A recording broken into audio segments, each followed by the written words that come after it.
This is Kevin Conroy, the voice of Batman. This is George Newbern, the voice of Superman. And you're listening to the DCAU Review, hosted by Cal and Liam. Streaming at DCAUReview.com and on your favorite podcast app.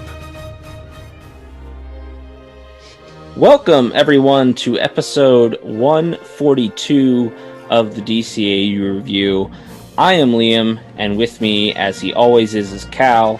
Cal, we are continuing on and reviewing yet another episode of Superman the Animated Series as the month of January rolls on. But this week, we're not alone. In fact, we brought a friend. That's right, Liam. As you said, we are continuing our final week of covering normal DCAU for the month. We have an Elseworlds tale that we'll be tackling next week for our final week. But we wanted to bring on another guest. We call them special correspondents here because you're more than a guest. We want to hear your thoughts on this too. So we brought somebody on the show. This has to be the furthest from us geographically thus far, as far as guests are concerned. That's right. We have Nathan. He's coming on. He's from Superman the Animated Podcast. We are so glad to have you on, Nathan. Thanks for coming on the pod. Thanks, Cal, Liam. Thanks very much for having me. Been listening to your podcast for such a long time, and it's actually great to be on your podcast and give you my thoughts and ideas on this episode. Absolutely, and we're excited to get them. But as Cal mentioned, Nathan, you host Superman the Animated Podcast. You host it solo, which I think we both admire because just being able to talk, by yourself for the most part and talk as knowledgeably as you do on the show is a feat, and it's a really fun, easy show to listen. But if you could, just tell me a little bit about your show, Superman the Animated Podcast. What kind of inspired you to start the show, and what's particular about Superman the Animated Series made you want to start the show? No, of course. So I've been a Superman fan ever since I was a young kid. I was adopted, at birth pretty much. And when I saw the first vision of Superman was Superman 2, the movie. Nice. And then when I got to the storyline of who Superman was and what he was, I obviously found out that he's an alien from another planet. Like, obviously that's not me. But I fell in love with the character from that day. And ever since then, I've always loved Superman in every form. Growing up as a kid, watching the movies, obviously all the Christopher Reeve movies, and then Superboy on TV. I know there's a lot of outcry about trying to watch that now, but doesn't age correctly. Oh, exactly, yeah. And so watching that as a kid growing up, 4:00 when I come home from school, I love watching that. And then Lois and Clark, I had a big fan fest over that here in Australia. The first two seasons were pretty much here predominantly, and then we lost it after that, and it took a long time to get that here to finish that series off. And then it led into Smallville, of course. My love for Smallville. Always hold on to Smallville. Oh, exactly. So obviously a big fan of Smallville, one of my favorite series ever. It took me a while actually to get into the animated side of things. There wasn't too much Superman animated series on here in Australia. If it was, it wasn't on like our Saturday morning cartoons or anything like you guys talk about on a regular basis on your show. So hunting around online when the internet finally got up and running, and when I was old enough to do it, jump online and have a look around. I actually found it online, and thought, Superman the Animated Series, this is for me. And obviously, and then couldn't buy it in Australia, so I bought it on eBay, got it sent over, watched the first episode, and just loved it ever since. I've always said if Warner Brothers had actually thought about how to make their movies, they got so much opportunity. They can use Superman the Animated Series as a basis, and they can make their own movies from there. But for podcasting side of things, I first got into listening to podcasts probably about 3 or 4 years ago. When I first heard about podcasts in general, I typed in Superman as you do. First found a podcast called Lois and Clark, listened to that, and that pushed me on to other podcasts I'm listening to. And then it got me to thinking about, I'd like to probably try this myself. I think the hardest thing was trying to come up with an idea that no one had thought of. For sure. Yeah. And I tried to have a listen to see everyone else was doing. So Lois and Clark was gone. Smallville was gone. Superboy was gone. It wasn't really a podcast. It's more of a YouTube side of things that I've seen. And I hadn't really seen anything about Superman the Animated Series. And then got my head into that, and then actually really started enjoying it. Doing it on my own, as you said, is very difficult. First couple of episodes I'd enjoyed, but it's very hard to disagree with yourself. Well, we have a hard time disagreeing with each other, and there's two of us, so I can only imagine how difficult it is to disagree with yourself on your own. And not long after starting, I actually found your podcast, and as you started well before I did. I wish I knew that before I started.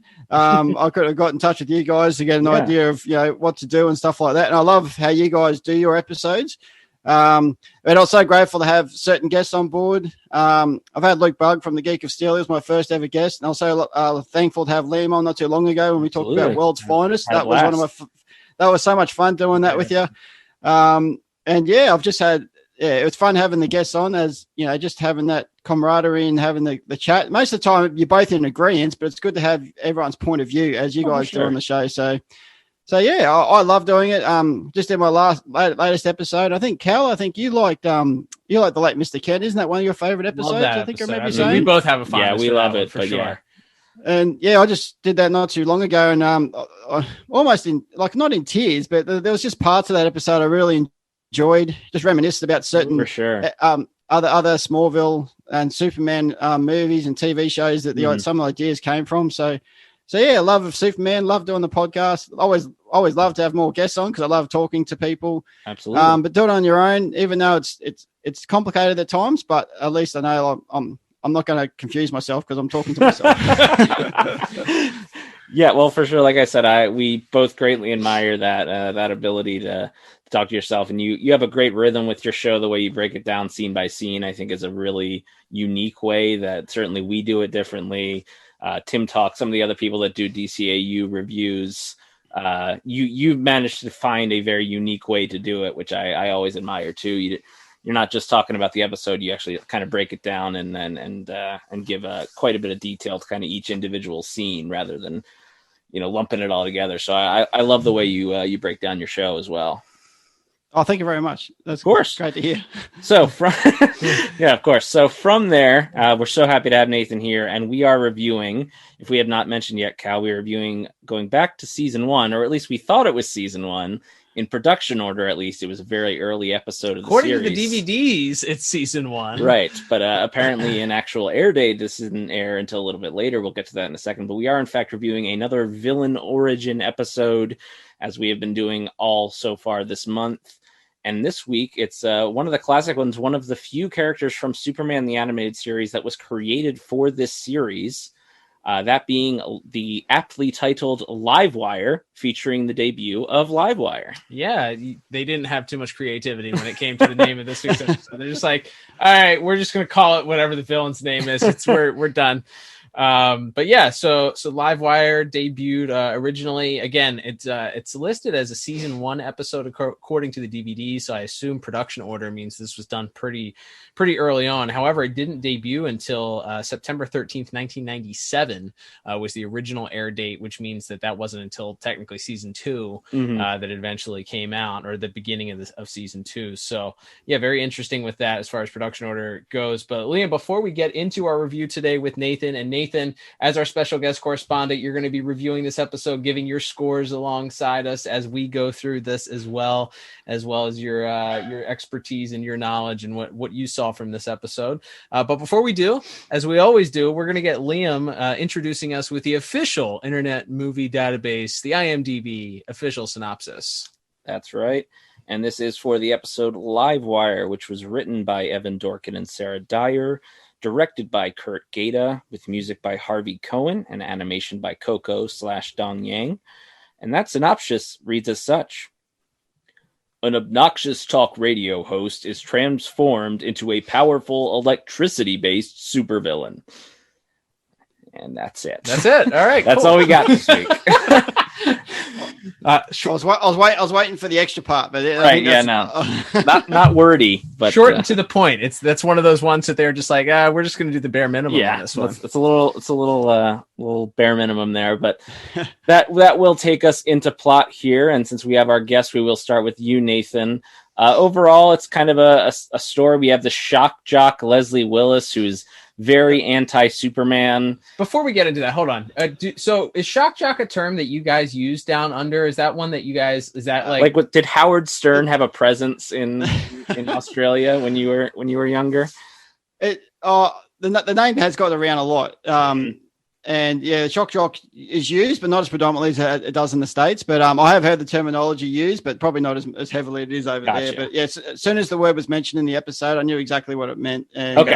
All right. Yeah, I'm curious now because nowadays I don't think it's a phrase that's used because that's sort of a days gone by, like the days of shock jocks and the days of like your radio personalities. Because those days are gone. Like, there are no big personality. I mean, even Howard Stern is now in America hosting America's Got Talent. Like he's not like public enemy #1 anymore. the baddest of all the badasses.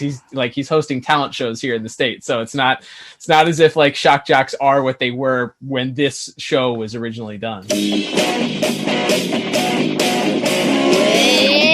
up, Metropolis! Oh yeah, the Livewire is back on attack, folks. The queen babe of all media, your mistress of the airwaves, the one, the only Leslie Willis, shouting out to you on WLXL 95.5 Alive.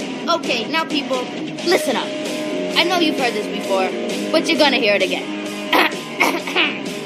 Ladies and gentlemen, I am sick and tired of this Superman guy. You hear me, Metropolis? Sick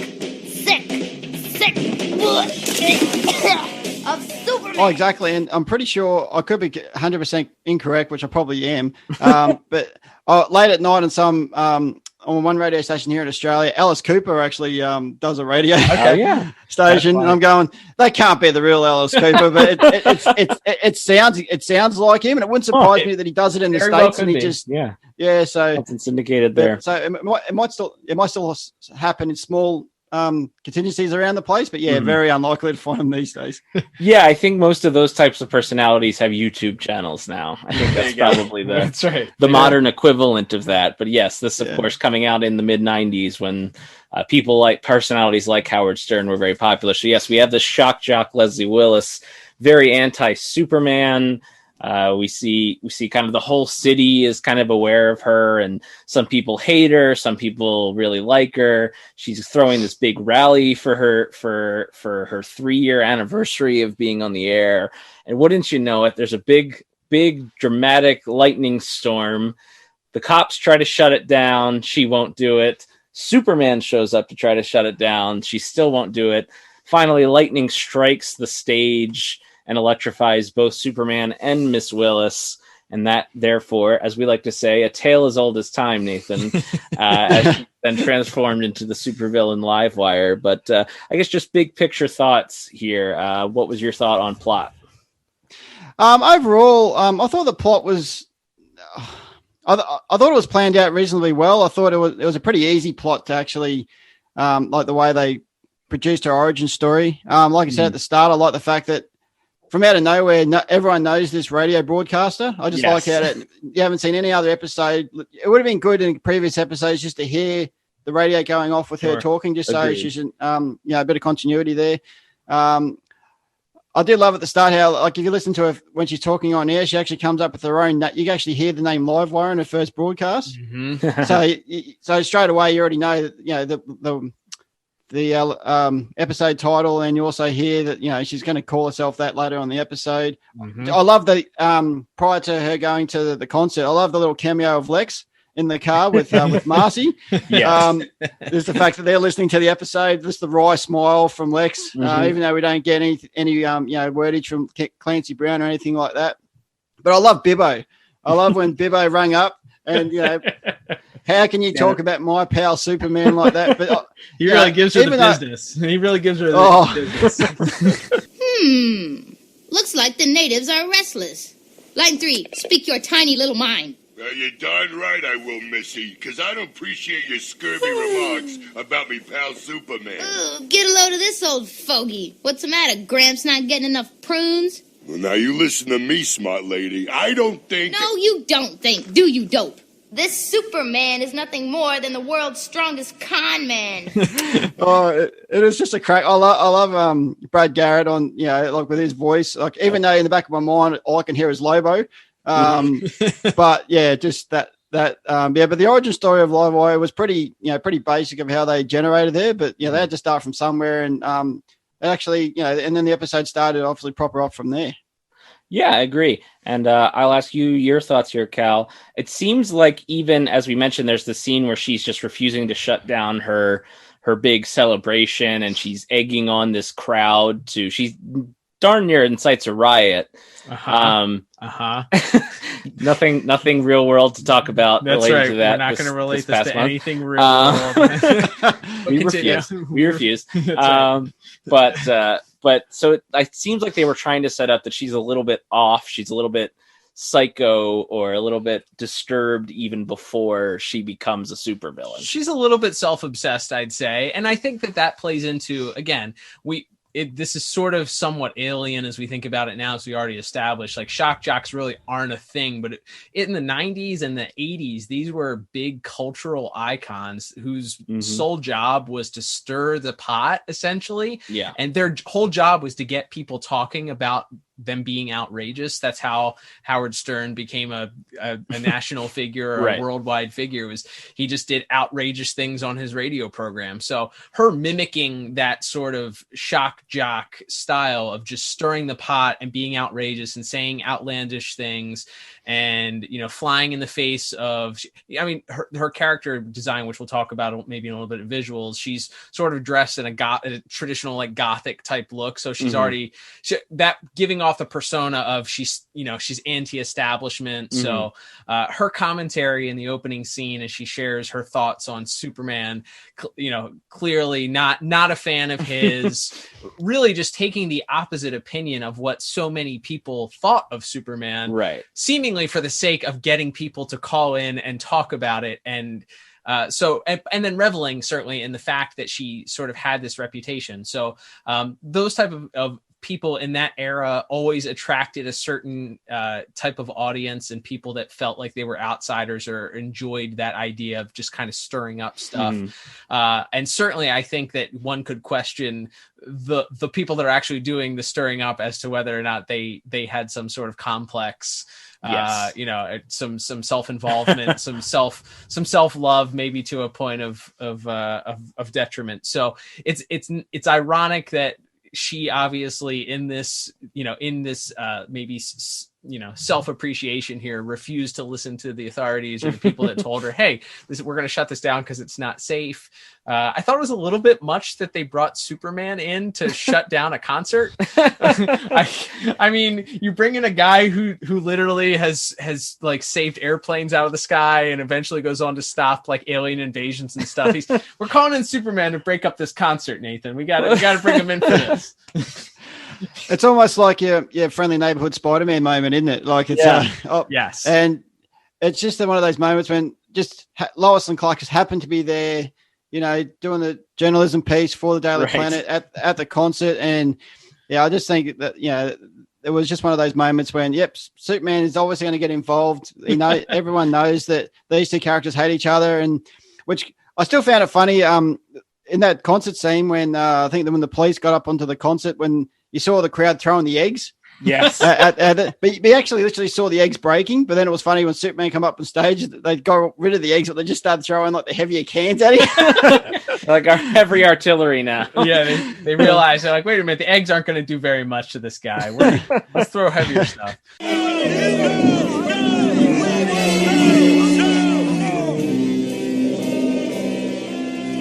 Hey, look, the cops brought their monkey. You have to stop this. Can't you see you're putting these people in danger? Hey, everybody, Big Blue says you should go home and get some sleep. What do you say to that, huh?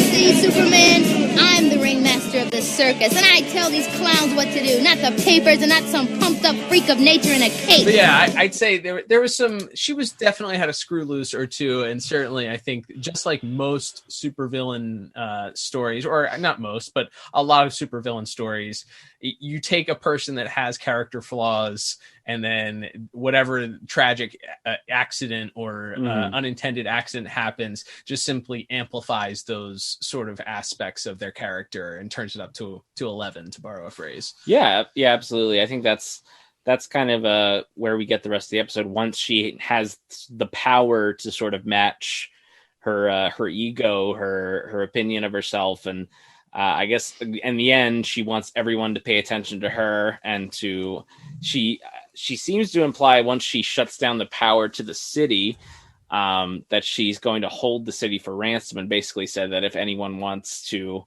have any sort of electricity within this giant major city, that they have to pay her to get it. So she's basically taking over an entire city right out of the bat here, which does put her on a level, I think, even above like a Metallo or somebody who is tough and strong and maybe even indestructible to an extent, but doesn't have the ability to like immediately bring an entire city's infrastructure to its knees the way that Livewire apparently can, like right off the bat here. I think, yeah, and I think some of it is the fact that her, like she clearly enjoys, and you can see it in that concert scene where she enjoys sort of being, I think she calls herself the ringmaster. And, you know, she sees herself as sort of controlling the people in the crowd and being able to orchestrate and dictate what they do. So then these powers that she gets from this accident that she blames on Superman. She blames that Superman, and it's interesting. The press sort of pressed Superman to find out whether or not he intentionally, which I thought struck by lightning. Yeah, came out of a weird spot that all of a sudden the press is turning on Superman to try and find out whether or not he did this on purpose. How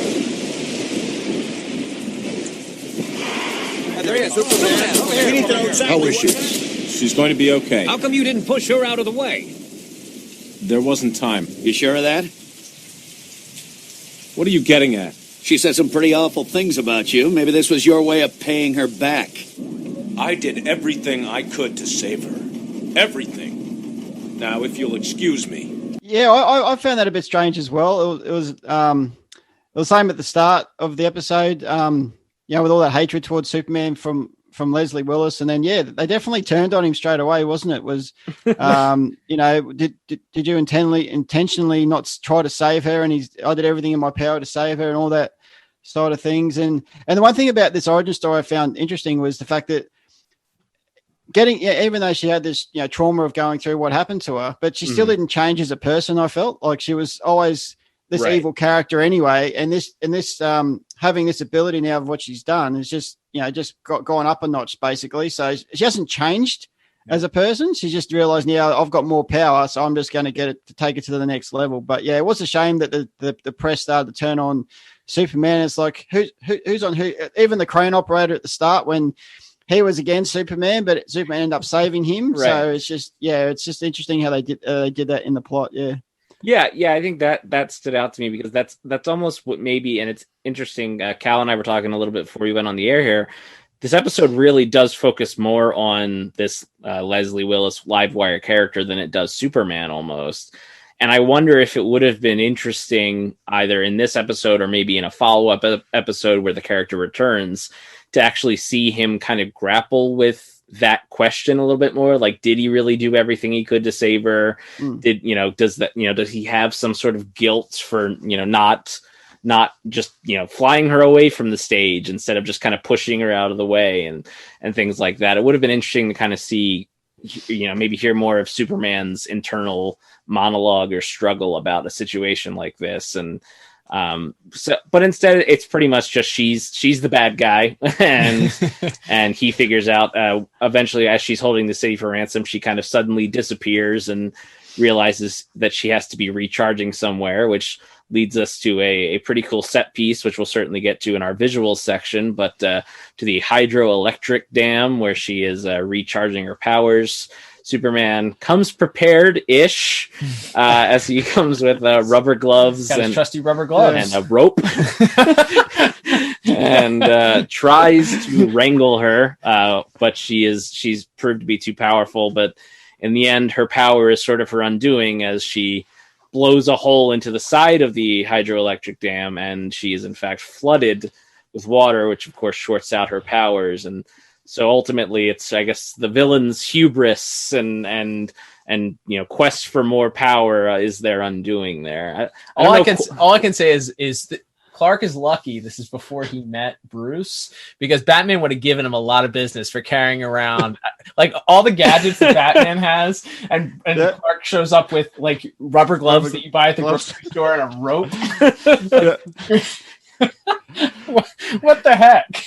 Yeah, and we'll get to in visuals about those gloves. Actually, I thought there's a bit of funny scene moment happens with those gloves, but yeah, just the I think there's a later episode with Livewire, and he comes in dressed with a full rubber suit. Yeah, I can't remember if that's his episode with Livewire. Almost looks like. I apologize for any of the listeners, but like a big condom he's put over himself. He's wearing a big. That's almost what it looks like. But I thought that was this episode for some reason. But then coming back to it, I remembered, he's got the rubber gloves. And at least he was trying to think about the whole, back in school going, rubber. So he's, we're assuming that his soles are rubber too, but it is the Man of Steel. But the one thing I've always, and this series, I think you've talked about a lot as well, is the fact that Superman is not as strong as he is in the comic books. Mm-hmm. Correct. And the one thing I find strange is the fact that, when Leslie obviously throws all this electricity at him, and obviously, it takes Superman by surprise, and he can't battle it straight away. But it almost reminisces me of the first Avengers movie with Thor and Iron Man, but Thor can just take it and go up to 400%. But this Superman finds it hard to fight Leslie against the electricity, so it is hard to see in some parts. But I do like the way they've done that in the series, though, because otherwise it'd be a very boring series if Superman can just obviously stop everything just like that. So I understand why they've done it, but it's just funny to see. Yeah, it's definitely a completely different take on Superman. But from here, we can, I think, get into our plot scores here. Tallying it up, I like this episode. This is not one I seem to remember seeing a lot, but I do find it pretty memorable. Like, I remembered almost beat for beat what happened in the episode anyway. It's not, like I said, I don't think they try to reinvent the wheel with it, but I gave plot a very solid 7 out of 10. Cal, what about you? I also, we talked about disagreeing before, not no disagreement here. I also had a 7 out of 10 written down for this. It's fine. This is one we definitely had on videotape at one point. So this is one that was, and I feel like it was also one that tended to be in heavier rotation that they showed. They must have just repeated season 2 a lot after they debuted season 3, because maybe, or there was some sort of production issues between 2 and 3 that delayed 3, because a lot of these season 2 episodes we ended up seeing a whole bunch. But so 7 out of 10, it's fine. There's definitely not a whole lot of heavy action beats to it. There's the initial, as we talked about, Superman saving the crane, which is interesting because you have the voiceover of Leslie sort of describing everything that Superman is not paired with everything that he's doing. That was a classic. Very, very just awesome. That's great pairing. Yeah, speaking of Christopher Reeve, that really felt like a bit that could have come right out of a Christopher Reeve Superman story. Absolutely. Yeah. But she's not given anything too there's not a lot of heavy lifting in this. It's sort of resolved very quickly. She's sort of her own undoing, going to this dam, hydroelectric dam. So yeah, I would say it's okay. It's not great, but it's not middle of the road. It's somewhere in between there, which is why I probably gave it 7 out of 10. Fair enough. And Nathan, as our special correspondent, what did you score plot? And as you guys mentioned many times on the podcast, we did not speak earlier prior to this episode, and I too gave it a 7 out of 10. Oh my gosh!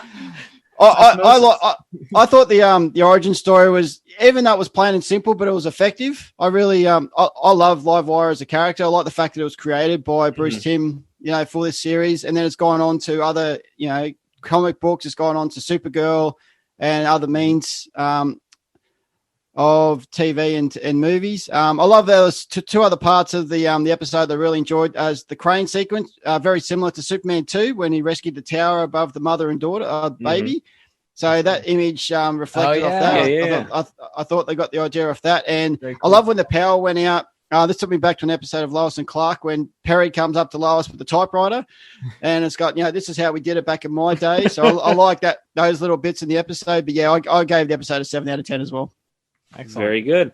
And that will move us on to our second category of the day, which is visuals and animation. This episode, again, directed by Kurt Gaeta and animation by Coco. Cal, we'll start with you this time. What stood out to you when it comes to animation and visuals this week?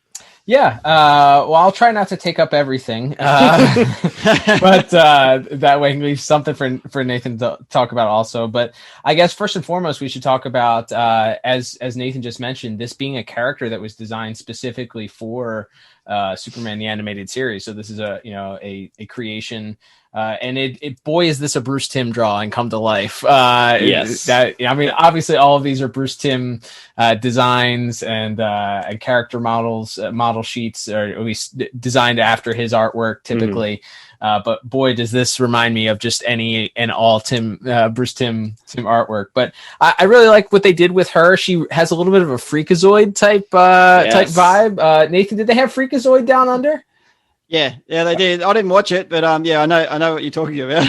Perfect. All right. Well, yeah, Freakazoid also, of course, a Bruce Timm inspired creation. That's so, right. So maybe some share some same DNA there with that. But yeah, so it reminded me a little bit of that, but it certainly has her own flair to it, her own sort of female sexiness to it, with the lightning bolt down the chest and the thigh highs and all that. So really a unique look, and one that's very memorable, and one that has gone on to be adapted into, as Nathan mentioned, the Supergirl show, and of course even in the comics, she's one of very few characters that have been adapted out, original characters adapted out of Superman the Animated Series. So I think her look at it, first and foremost, is something that deserves some praise, because it is that character. It has reminds me a little bit of the old Detective Comics character Nocturna a little bit, with the pale skin. She obviously was a vampire, I think, or something. Yes. So not quite the same one-to-one, but dark clothing, paler light skin. I don't know how quite getting struck by lightning makes you look like that, but this is comic books, so that's how this happens. It was touch and go for a while, but the prognosis seems to be good. She'll be out of here in a few days. What a relief. I can't explain her skin discoloration, but then again, I can't explain why she's alive either. So there weren't any chemicals nearby that also fell on her when she got struck by lightning or something. But the only other things that I would say that stood out to me was in that scene also with the transformation, where she does do her actual transformation, was the rain sequence. And we've had other episodes where rain has been a player in the in maybe certain aspects or certain scenes of the show, but that really stood out to me because that's something that is very simple. I'm sure it's just something, extra filters that they put over sheets when they were animating, but it really added to that scene because the characters also looked like that they were getting more damp as the scene went along. But yeah, I think that, and then her playing it in what is the pseudo time. I guess we learned that Times Square is sort of in Metropolis in this episode. Yeah. So on a recent episode, actually, when we reviewed with Kevin Altieri, Off Balance, the director of that episode, we got into a discussion with him about how it appears that the Statue of Liberty is in Gotham City, based on the start of that episode. So it looks like Gotham got the Statue of Liberty, but Metropolis got Times Square, and we're just kind of divvying up different New York City landmarks for the different fictional DC cities here. That's right. But she had some fun in there. I like the fact that her jumping around from different, those billboards, and of course those sort of landmark things that we are familiar with in real life, being real. So that being translated into animation, appreciated that. But other than that, and Superman's gloves that I'll let Nathan talk about. But other than that, I didn't feel like there was too much. The crane scene that we already talked about a few times, I think that one to me was probably the most visually interesting of the episode because of the tension that's built up. What is your problem with Superman? Problems, plural. First, he's never around when you need him.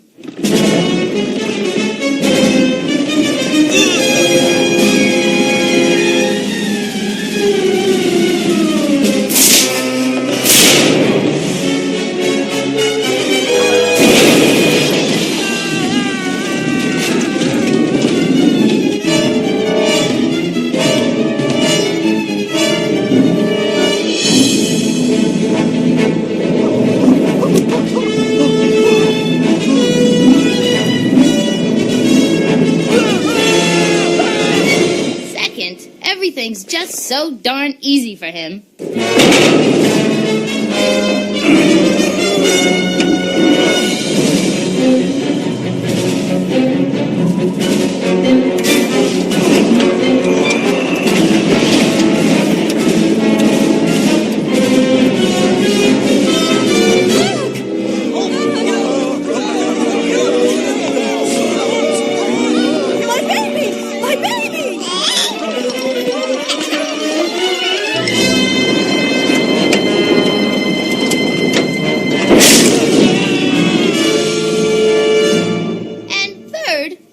About is himself. It's matched and paired with the voiceover that she does. But Nathan, what did you think as far as visuals for you? What stood out to you? I think it was a very dark episode. Actually, it was almost like a Gotham-esque. Good point. The whole episode was actually pretty much all at night. Yeah. I had a bit of a smile at the start of the Daily Planet, but they're all eating white donuts. I didn't understand. Did some of the colors forget to color them in, or is it just is it just flat like the powder coating on the top? Yeah, I wasn't quite sure. I did like there was one visual that I found was funny. As the crane was falling, you had all the people on the ground about to run away, and they all started running, and then you see the sign saying don't walk. So the red sign was flashing, don't walk, but everyone's running away. I thought, I don't know if they did that intentionally, but I had a bit of a... And I think it's Cal. I think you love a bit of cape movement. I love the fact that Superman was up on... Me, is it Liam? Liam's my apologies. Guy. Hashtag cape movement. But when Superman was up on stage, when the storm was just starting to hit, I saw a little bit of cape movement there. I thought you would have picked that up from the start. But yeah, at the end... when Superman flies in, as we mentioned about the gloves, because, you know, everywhere Superman goes, he has them stashed away in his own little belt. So he rocked up to the power station with rubber gloves, but as soon as he gets to the next scene, you actually see him putting the rubber gloves on. Yeah. So I think that was I don't know what the animators were thinking there, but that was a bit of a mistake that they made there. But yeah. But overall, I thought little continuity issue there, and then later on, there's a scene where it flashes, and he's not like they colored them flesh colored. He's not. They're not. Yeah, they're not. They like forgot to color. They're like blue or white or whatever they are in that opening scene, and then they cut to him while he's wearing them, and they're flesh colored. So they couple of faux pas with that. I think there was people in the background having arguments going, why is he wearing gloves? He's Superman. Why does he need to wear gloves? So there was probably going, no, he needs to wear gloves. No, he doesn't need to wear gloves. So I think the animators were having fights in the background. There was like some breakdown in communication between the American storyboard artist and director and the Japanese studio overseas, where they're like, well, why? He's Superman. Why does he have to wear gloves? I love that. Yeah, I agree with a lot of what you both have said, probably not surprisingly. But yeah, the other thing that stood out, we mentioned it as she knocks the hole into the side of the dam at the end, and the water comes rushing out, and it shocks her, and we get what happens. I feel like this happens to Superman quite a bit, but we get the electric shock, which reveals the skeleton of the person getting shocked. I thought that was a really, really cool visual, and it felt like pretty violent for like a children's show. Like electricity is not the same as, you know, getting shot with a bullet, I understand, but it still seemed very dramatic and very sudden, and just like that flashing light with like the skeleton is colored black to kind of, you know, show off how bright and wild and out of control this moment is. I thought that was a really clever visual, and then following that up with Superman repairing the dam with the heat vision, and you see the steam as he starts to melt it down. The steam, begins to rise as the hot metal covers over the hole in the dam. So I thought that whole final sequence, despite the issues of gloves coming on and off, I still quite enjoyed that sequence quite a bit. I would say the standout, Nathan, I'd like to hear your thoughts on this too, as far as if you drew any, or if you noticed it yourself, but the initial transformation of Leslie into Livewire as she gets shocked, and there's this really extravagant, it's almost like a very anime influenced scene where she's just getting electrocuted, and her hair kind of stands up, and her eyes are real wide, and it gets a tight like close up of her face, and there's sort of like effects around her head. To me, it was very anime inspired. I'm not a huge anime guy, but that's screamed at me like that Eastern animation, like Japanese style of just like very expressive, intense, mixed with like the flashing colors and stuff at the same time. Yeah, I think you're 100% right. I'm not too big into anime myself, but I think what you just said then was pretty much dead on point. The fact that, just her transformation when she gets hit by lightning was pretty full on, I thought, for a kid's That's Warner also Brothers show. And just going back to an episode I did previously with, the late Mr. Kent, there's some parts in that episode which I thought was very dark with the death sentence and all that sort of stuff. So I thought that there are some episodes where they have some of those scenes in, and I'm just thinking, wow, that's, I'm not trying to be James Bond here, but it's pretty shocking. Yeah. But it was actually really well done, I thought, with the transformation. But the fact that her hair went straight away to the live white color, I thought, I don't know that was too much too soon, but but it did stick nicely. It was like the Bart Simpson look. Yes. But sure. I think they did that transformation part really well, and we'll talk a little bit more about that in music as well. But I think they actually did that scene really well. Yeah, agreed. Yeah, I think those are definitely the two standout scenes, as you both already mentioned. The scene of Superman stopping the crane from falling at the beginning, especially I think the shot where he has to catch it with the one hand and he's falling with the guy in his other hand. So we may have seen Superman do something like that 100 times between, different comics and cartoons and movies, but seeing that kind of unique touch on it where he's really only able to he's one-handed throughout basically that entire scene and keeps trying to kind of grab onto different parts of the crane to keep it from falling. And he grabs this part and then it breaks off and then finally has to zip down and kind of catch it right at the last second as you guys mentioned, the child, the baby and the stroller rolling towards it as it's happening, combining classic Superman trope, by the way. All of this stuff. There's always there's always nuns and dynamite, as the Flash once said on an episode of Justice League. That's right. But so I thought that sequence, I think, those three are kind of the standout visual moments that we've talked about: the opening scene and the concert scene, and then that final battle at the dam there. So overall, I thought, despite some of those issues with the inconsistency near the end there, I still gave visuals a very strong 8 out of 10 this week. And again, we didn't discuss this before. Not at all. But I also had jotted down an 8 out of 10 for visuals. So yes. 2 for 2 thus far. Nathan, I'm eagerly anticipating what your score is. I'll let you guess. No, it's an 8 out of 10 from me as well. Another part I wanted to chuck in, I forgot to talk about. I love the part where she's turned when she's gone to the power station, little bits of a pair of open up here and there, and then the printer starts going off. There's little pictures of her coming out. Yes. That's very clever. I just like the parts of those little things were thrown in. But overall, I gave this episode 8 out of 10 for visuals.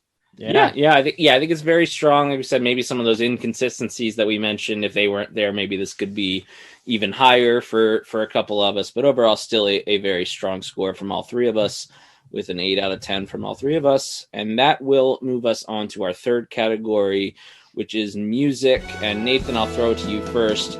It's pretty obvious, I think, once you watch this episode, what's unique about the soundtrack in this episode. But one of, at least in production order, this was probably one of the first times we were experimenting with non-traditional music. It isn't just an orchestra, although we have classic orchestral music in this episode, like any other DCAU cartoon.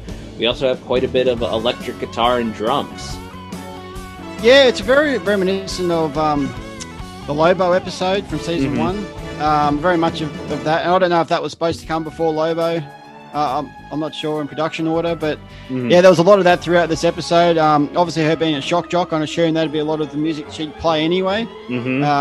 So I'm not the biggest fan of electric guitar, but I like the way that they played it throughout this episode. There were snippets of there when Superman rescued the crane. You heard the Superman theme going on through there, which they done really well.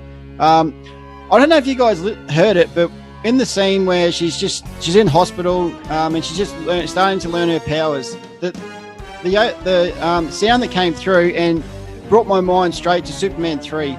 At the end, I don't if you remember the movie at the end when they're at the computer and he's going through the Grand Canyon or wherever he was flying through. Yeah. Just that music in the background, and there's a little bit of music from Superman 4 as well in there that I heard. I don't know where my brain was going, but I could just heard snippets from Superman 3 and 4 and in those little parts. I thought that was done really, really well. You know, she's learning her powers with the electricity and stuff like that, and just had those little parts going off. I actually really enjoyed Livewire's theme music for this episode. I think they actually did that really well, and I think that plays out later on episodes as well. They continue that theme on. So overall, I actually like the music throughout, and for me, it brought a little bit of nostalgia through as well. For sure. Yeah, I think it's funny. Just recently, I purchased the Blu-ray version of Batman Beyond, and that has a roundtable discussion with some of the writers and Bruce Timm and Kevin Conroy and Andrea Romano, and they were talking. One of the things they talk about on it is the music of the show, and they mentioned that previous to Beyond, when they had experimented with electric guitar music, heavier drums, that kind of stuff, that they were recording it in the same room as the regular orchestra music, and they thought that kind of led to kind of an uneven mixing sometimes. So I found that really interesting, and they felt like they kind of corrected that with Beyond, and certainly onto like Justice League Unlimited eventually. But we'll move over to Cal here. What stands out to you for music, and did you feel like the electric guitar music went well with the traditional DCAU music? Yeah, I actually really loved it. I think that there's actually, so the scene that stood out most to me was when she wakes up in the hospital, and as Nathan mentioned, so she's sort of discovering her powers, and the guitar. It transforms from this sort of whimsical traditional DCAU orchestral music, and then like once she realizes that she has these electrical powers, or this powers of electricity, then the guitars really come in and swell, and the drums and this as the electricity is sort of swirling around her in this room, you really start to hear the guitar come in. And it was funny, we remarked as we were watching this that the guitar is really heavy, and we reviewed The Main Man, which is another, as you mentioned, another episode heavily featuring electric guitar not too long ago. But I recall, I don't recall, I thought there was more electric guitar in that episode. I think that there ended up being. Yeah. And this episode feels like it's almost strictly electric guitar from the opening scene all the way through.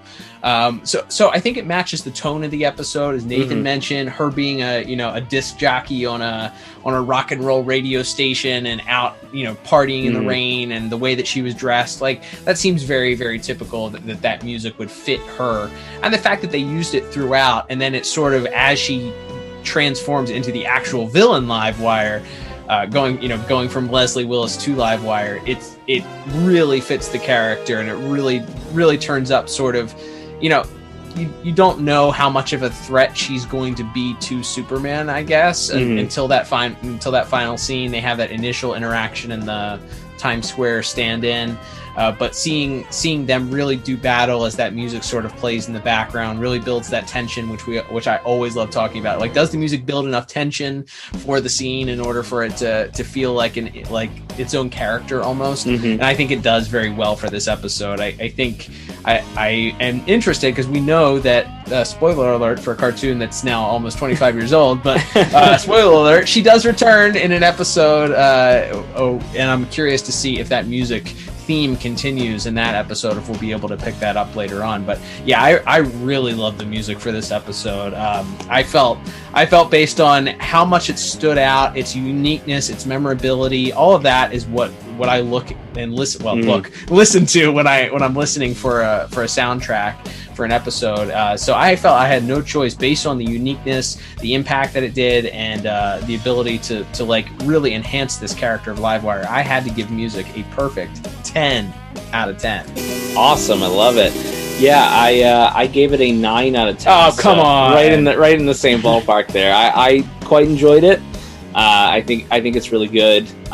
It doesn't stand out to me as like a really iconic soundtrack the way some of the episodes I feel like I've given 10 to have, but I do think it works pretty well the way I think we talked about this in the Lobo episode, but the way it'll kind of cut between the orchestral, like the Superman theme, and then cut back to her I think it could be very jarring, but I think they do a very good job of kind of threading the needle there between the two styles of music, and even right down to the end when she's being shocked by all the water.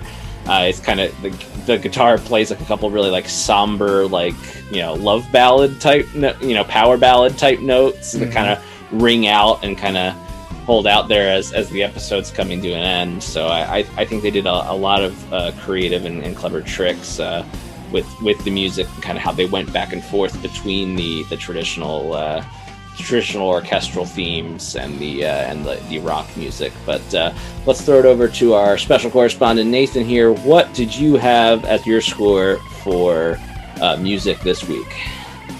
I was up there with both of you. I scored a 9 out of 10 as well. All right. Like I said, the electric guitar music for me, I do like it, but it's not my favorite kind of music. I don't know if that's the reason why I didn't score it a perfect 10 out of 10, but I did enjoy how it was used throughout the entirety of the episode. Like I said, I liked Livewire's theme music that was played throughout. And I like the fact that they're still throwing the Superman rescue scenes in there. I like how they're still throwing the Superman theme music into that as well. So thoroughly enjoyed it. And for me, like I said, it brought about a little bit of nostalgia in some parts. But overall, 9 out of 10 for me. Love it. Yeah, there's even a little bit of part. One of the electric guitar pieces sounded like it was intentionally kind of riffing on Back in Black by AC/DC. I think it's when she's in Times Square. There's just a few notes that sound like it's obviously for legal reasons it couldn't be Back in Black by AC/DC, but I think that's maybe that certainly that genre of music was what they were going for. And I think they pulled it off pretty well. And that will bring us to our final category here, which, of course, is voice acting. We don't have a giant cast to talk about, but there are some notable names as well as our regulars. We have George Dunza as Perry White. We have David Kaufman as Jimmy Olsen, Dana Delaney as Lois Lane, and, of course, Tim Daly as Superman. In our guest cast, as we've already kind of mentioned a little bit, we had Brad Garrett briefly as Bibbo. I agree with Nathan. I do love the scene of him calling in to defend his buddy Superman. I think that's a lot of fun. And then also veteran voice actor Townsend Coleman shows up in this cast. The Tick himself. That's right, the Tick, or the voice of NBC's Must See Thursdays or whatever it was at the time, when Friends and Seinfeld and all those shows were on. He was the voiceover guy for a lot of those, so definitely a recognizable voice, even though none of his characters actually have a name in this episode. He plays 3 or 4 of them, but none of them actually have a name. But there's a couple of those. George Dunza plays a couple of different guys too. That's right. And then of course we have Cam Clark as Sid, who is Leslie's manager, who he's a minor character, but I did want to mention him as he is the voice of Leonardo in the 1980s Teenage Mutant Ninja Turtles cartoon. And I know that's a special cartoon for a lot of people. So I thought that was worth mentioning him. But of course, as we mentioned, there's really 2 people that carry this episode, and I'll throw it to you first, Cal. We have Laurie Petty as Livewire, the villain of the episode. As we said, her voice is really the one that carries us all the way through, and her playing off Tim Daly as Superman. So what did you think specifically of Miss Petty's performance? So Miss Petty, I recognize, she has an instantly recognizable voice. She played, I think we saw her IMDb list. She played she was in Tank Girl. She was the Tank Girl. Tank Girl, of course, the cult classic. That's right. She was in Free Willy. She's been in a lot of Point Break. I think I saw she was also in. She's been in a lot of movies. I don't know that she herself is very famous. I most recently saw her. She starred in the Netflix series, or played a minor character in the Netflix series Orange is the New Black. And I can remember when I was watching that, just thinking like, I can't not see Livewire as she's delivering as she's delivering all these lines. And she plays like a very weird, like goofy character on that show. And I just kept hearing Livewire. So for better or worse, I think that they rely, as we mentioned, she's very heavy. She has a huge presence in this. It's very, like, I almost compare it to the episode that we covered a few weeks ago with Gilbert Gottfried and Mixius Pixelated, where they sort of just have such a unique voice that they sort of overshadow everything else almost about the episode. And I think at times in this episode, it feels like the performance is a little inconsistent, I think. There were parts where I feel like she's really delivering lines really, really well. And then there are other times where it feels like she's just sort of reading them and just sort of delivering the lines. So that to me led to a bit of an inconsistency. I think it's an iconic voice. It's a very unique voice. It fits the character very well, especially from where she came from. I almost wonder if they hadn't put maybe a little bit of a voice effect on her once she transformed into Livewire, maybe just like a little bit of like an echo or something like that to kind of give it more of an electric feel. If that would have made some sort of impact on my like positive or negative. But given like a little bit of a voice effect, I think could have helped. But like I said, I think there are moments where it seems like she's very, very strong in the way that she's delivering things. I think, going back to that opening scene when you're first introduced to her, she's supposed to be a very annoying loudmouth character. And she really comes off as that as she comes through. And of course, as we mentioned in Mixius Pixelated, that plays very well off of Tim Daly's Superman. Tim Daly's Superman is very calm, very quiet, very, understated, reserved voice. He's not over the top. So it plays well off of that. And I think that their interactions do very well together for the most part. But I think that when she has to kind of give lines on her own or when she's kind of by herself, there was a little bit of inconsistency in that. So those were my general thoughts on their two the performances. Nathan, I'll throw it over to you. What did you think about their performances? Anybody else's that you wanted to notate? I pretty much agree with everything you're talking about. I love Laurie Patty as an actress. Like growing up, like especially in her earlier movies, as you already mentioned, and one that come to mind to me was A League of Their Own. That was one of my first rememberings of her as an actress, and obviously Free Willy and Point Break, and obviously Tank Girl. But yeah, I think she pretty much had more to do than anyone else in this episode. So her voice was obviously heard a lot more than anyone else in this episode. You had snippets of, obviously we had her and Tim Daly communicate a lot to each other. I like the scene between her and Lois at the start. That was good. That was a good scene. And as you mentioned before, Cal, with the crane going down, and her having those parts about, Superman can't do this, can't do that, but obviously Superman's in the background doing it all. So I thought she actually did really, really good bringing the whole episode together. There were parts in there which could have been elevated a little bit higher, I thought as well. But I do like the other scenes with Brad Garrett as Bibbo, bringing that in there as well. But yeah, there wasn't much really to talk about. The actor who did Sigma, I did not realize that was Leonardo from Ninja Turtles. Big fan of Ninja Turtles growing up as a kid. That was one of my all-time favorite animated TV shows. And awesome. Love it. But yeah, I think voice acting overall was good. Laurie Petty did a great job for was it just one of her first roles in animation, do you think, as voice acting? Yeah, from what I could tell, yeah, she had not crossed over very much into animation at the time. So yeah, this was among her first. And yeah, like I said, I think I'll give my thoughts here a little bit. I think she is she's great when she's being that annoying shock-jock character.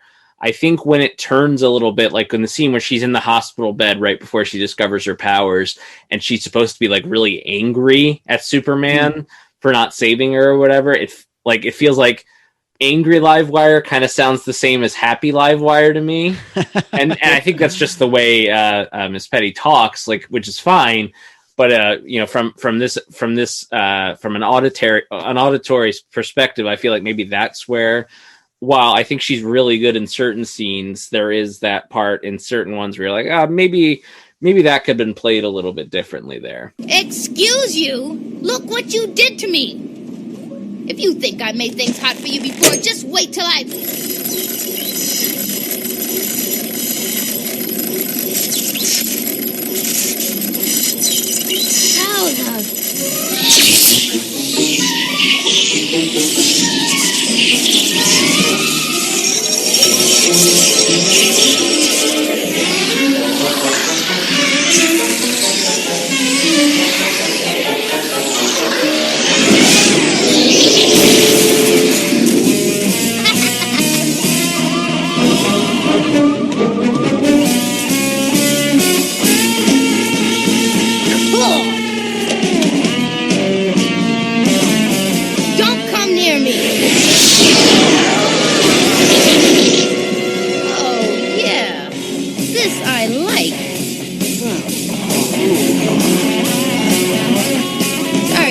can't play with you anymore. I've got bigger fish to fry.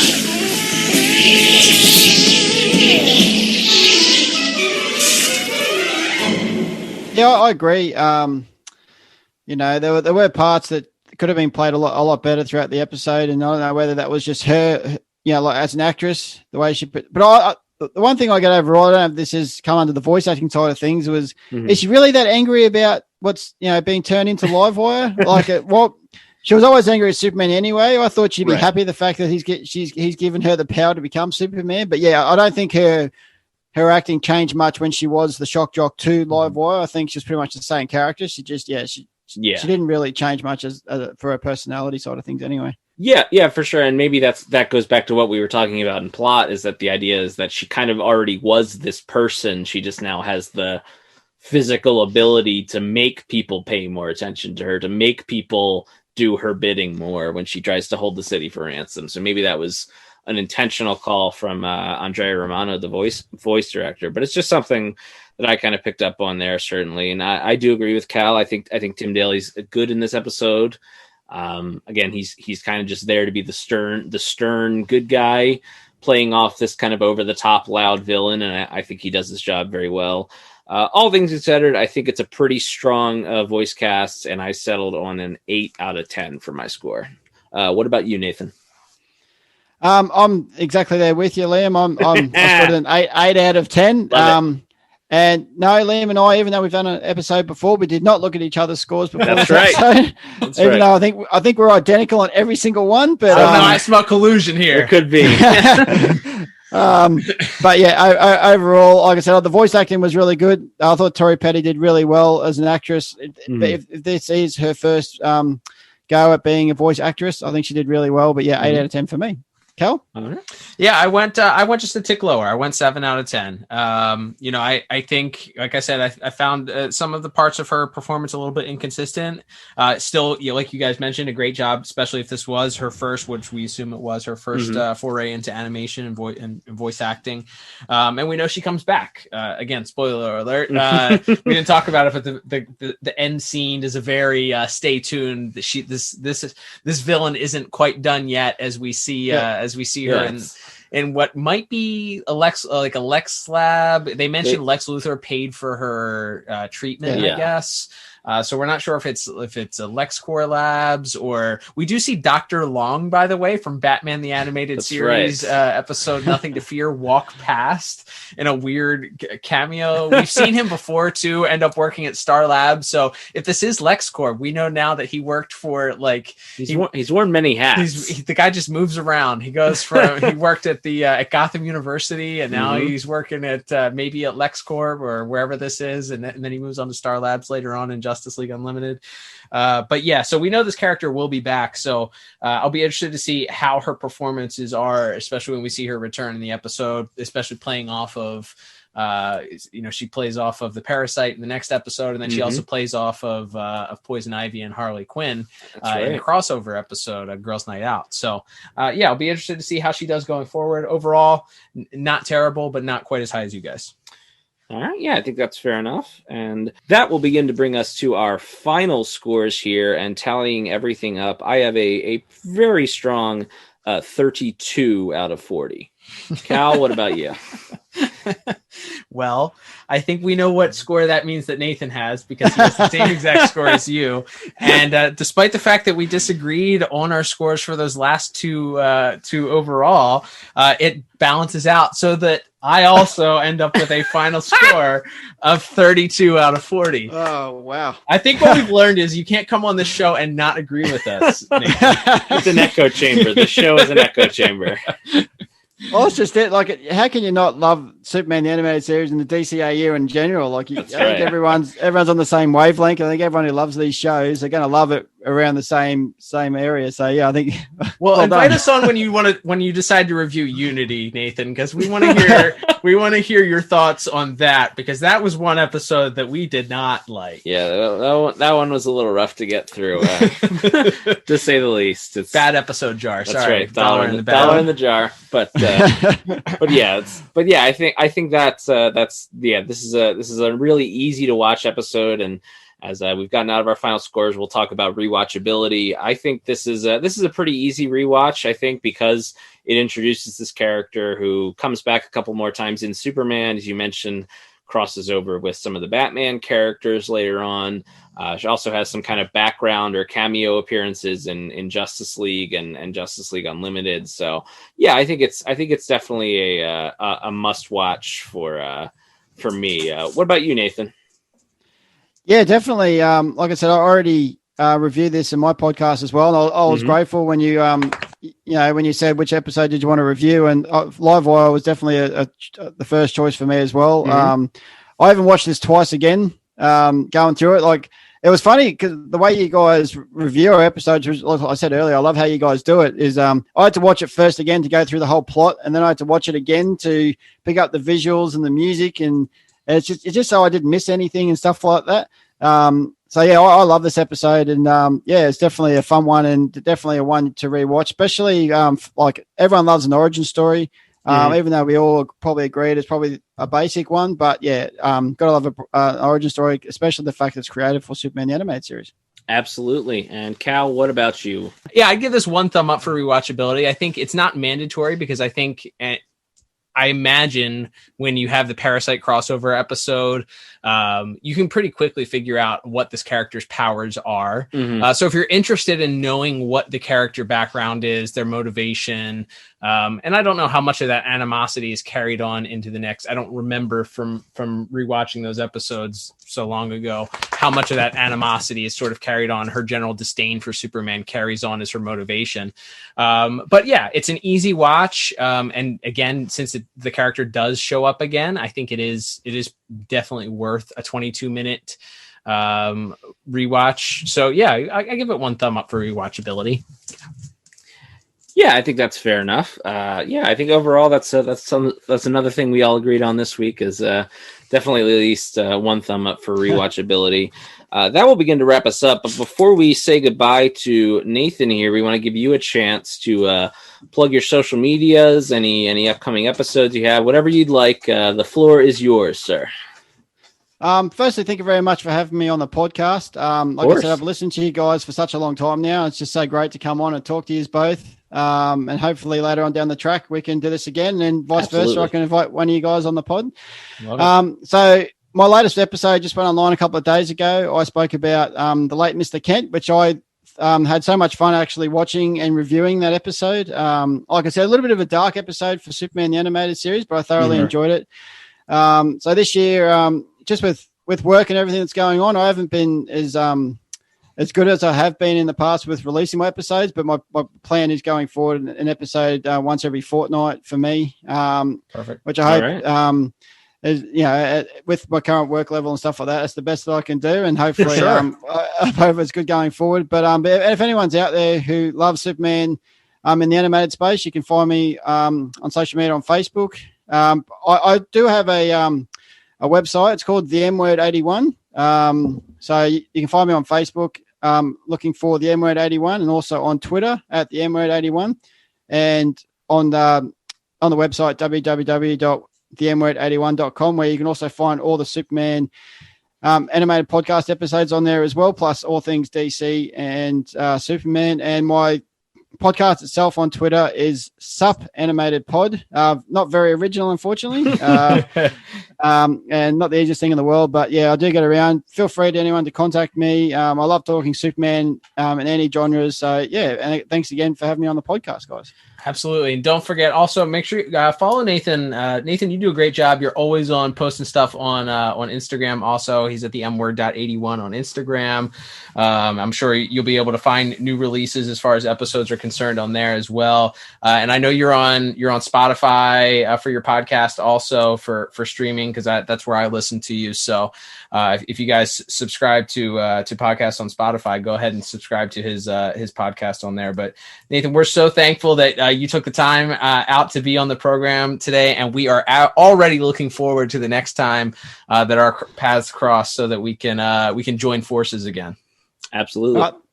Thanks very much, guys. Enjoy the rest of your day, and I look forward to hearing from you guys in the future. Absolutely. Thanks, man. All right. Thanks, Nathan. Okay. Thank you so much again to Nathan for being on with us. Make sure you guys check out his show, Superman the Animated Podcast, when you get a chance. He does a great job. But as we begin to wrap up, Cal, this will do it this month for our Superman the Animated Series reviews. However, we do have a 5th Saturday in January where we will be going another trip around the multiverse. That's right, Liam. We've been taking our, whenever we have an extra Saturday in the month, we take a trip to the multiverse. Next week, we are headed back to the world of Batman, the Brave and the Bold, with a review featuring Superman, featuring Batman, and featuring one of the only appearances of Wonder Woman. That's right, the Amazon princess, world famous for starring in her own movies these days. That's right, and at least one of them was good. So we will be covering the Brave and the Bold episode, The Triumvirate of Terror, next week. That's right, and I cannot wait to get to that and discuss it with you, Cal. But until then, I'm Liam. And I'm Cal. And we'll be back next week with another episode of the DCAU Review. Bye-bye.